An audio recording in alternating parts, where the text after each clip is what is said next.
Splatoon and lag. It goes together like lockers and bombs. No, I didn't mean that literally.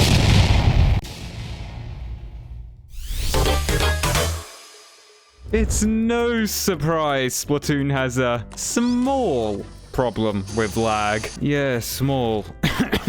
But what I'm more interested today is what the lag does to the specials in the game. Whilst most of you have probably seen many tier lists made on how the specials are in a competitive setting, there's been none about their ranking in a laggy setting. And as an Aussie with bad internet, even though that's like 80% of us, I feel the need to rank the specials on how well they work when the game starts lagging. Big Bubbler. Yeah, it just doesn't work. If you've seen other tier lists, you know Big Bubbler does not rank very high on them. But sadly, the same can be said here. Because of lag, Bubble just doesn't protect people inside it sometimes, leading to players just getting splattered left, right, and center from people destroying the bubble. The only thing I can say that's good about it is that it's a beacon with a ton of HP. Sorry, Big Bubbler, you just can't seem to catch a break. Booyah Bomb! This one actually has a really odd reaction with lag, to the extent where it gets both a major nerf and a major buff. So when activating the Booyah Bomb, the armor does not activate for some reason, which is definitely the nerf, giving you the same amount of HP as what you would without popping the Booyah Bomb. What makes it so broken when it lags? The Booyah Bomb armor. The armor activates after the Booyah Bomb's thrown, leading to a player with really overpowered ink armor for a small amount of time. Even with lag not allowing the armor to activate, the fact that if the player survives throwing the Booyah Bomb, they become a real threat.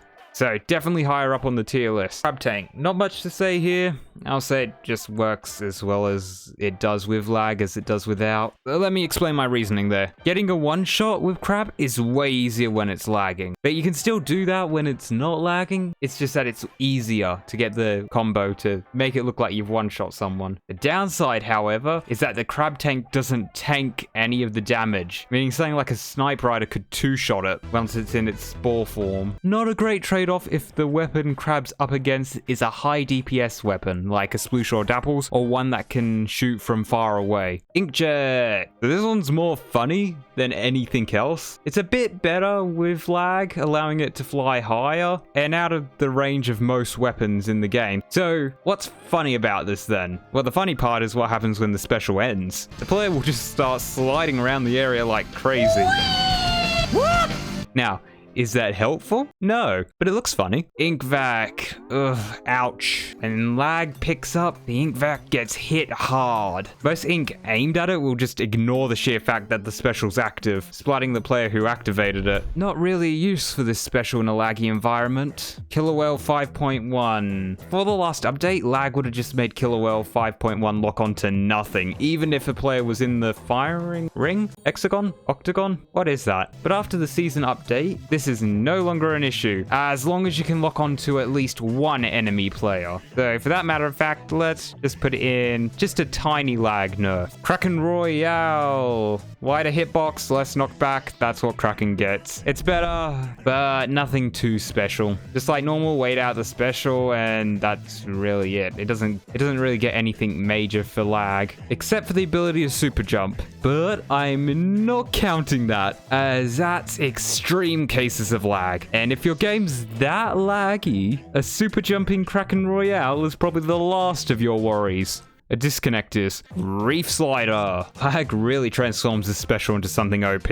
Even though Reef Slider is nowhere near the best special in the game, lag for some reason decided otherwise. For the startup and some of the way forward, the Reef Slider user can still be splattered. It's the ending of the special that lag helps, making both the rider invincible for a little while longer and capturing more players in its blast radius, thanks to the lag making players still in the area of effect. The only downside Reef Slider has thanks to lag that has been seen is it either falling onto the map or just not splatting players when they're being ran over. Super Chump, Tacticooler, Zipcaster, Ink Storm, and Tentamissile. Yeah, all these seem to work quite well even when the game starts to lag. Most only have visual issues, while specials like Super Chump and Tentamissiles are just slightly delayed, but nothing really happens. Triple Ink Strike and Trizooka, they get a small buff from lag, thanks to having their hitboxes drastically increased, or totally removed.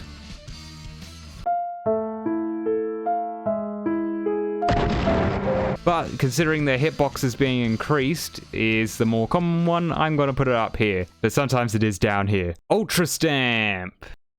The biggest positive lag brings to Ultra Stamp, like Triple Ink Strike and Trizooka, is a laggy hitbox, being able to splat players in some odd locations. However, unlike Triple Ink Strike and Trizooka, Ultra Stamp gets hit harder than a fully charged Hydra Splatling. Problems from being able to be hit through its attacks, to the extent where a Splat Wall can splat the user. It's definitely in a worse state thanks to lag. Wave Breaker, final one that we need to do. The Wave Breaker is really a hit or miss when lag kicks in. More ways than one actually. All three waves merge into one, allowing for the Wave Breaker to one-shot anyone who touches it. The downside, as you might be able to guess, is you just need to jump over it. Yeah. The ability to one-shot with the Wave Breaker does become a problem though, to those hiding in corners or on walls, where they don't have a clear line of sight to the Wave Breaker, and the wave of destruction rolling towards them. As long as the player does not see the Wave Breaker, it's definitely a massive buff, thanks to the lag.